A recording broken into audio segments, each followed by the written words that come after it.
सावन की फुहारों में बैठा था नदी के एक किनारे। खिलखिलाती धाराएं बहती थीं जैसे संसार के सुख सारे। मन डूब गया उन मधुधारों में, तरुणी संग के मधुर प्यालों में। सोचा तृप्त हो जाऊंगा एक दिन, फिर लौटूंगा किसी शांत किनारे में। सोचा तो था बहुत कुछ, पर बहाव अपना काम करता गया।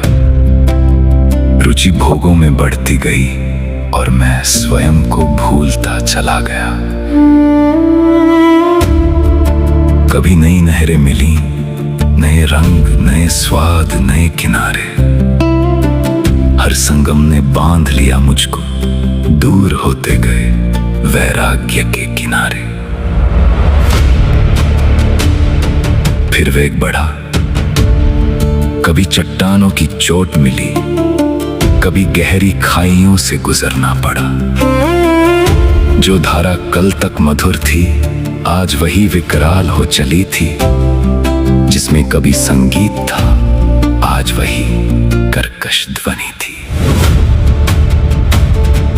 जल में गंदगी घुल गई, दृष्टि पर धुंध छा गई। न दिशा दिखी, न कोई किनारा, न अपने बहाव पर अधिकार रहा।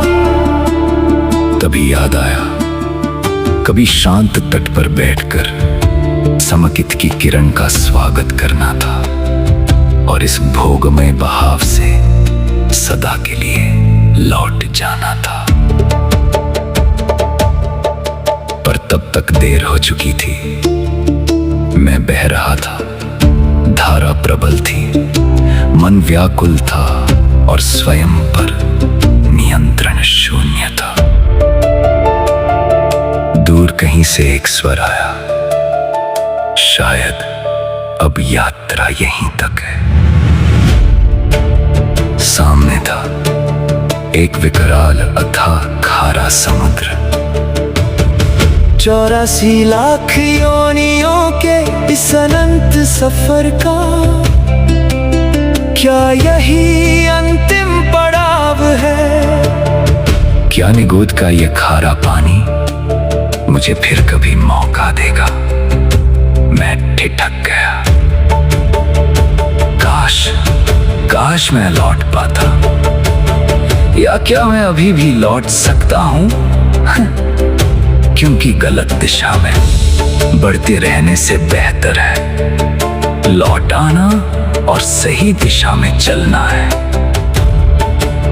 पूर्णता के लक्ष्य के साथ सही दिशा में उठाया एक छोटा सा कदम भी मंजिल की ओर एक कदम और बढ़ा देता है। अभी